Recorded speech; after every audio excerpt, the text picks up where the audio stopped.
Bir narsani yaxshilab bilib oling. U otasini uyida och emas edi, siz uni to'ydiradigan.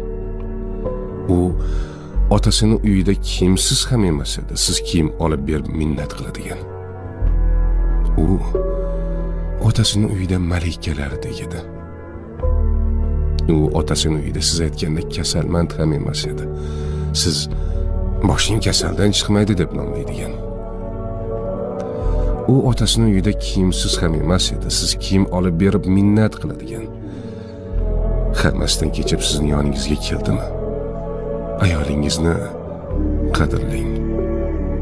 Ayol Allohning omonati. Uni xo'rlash omonatga xiyonatdir. Omonat qilib bergan zot bir kun omonatning ustida albatta hisob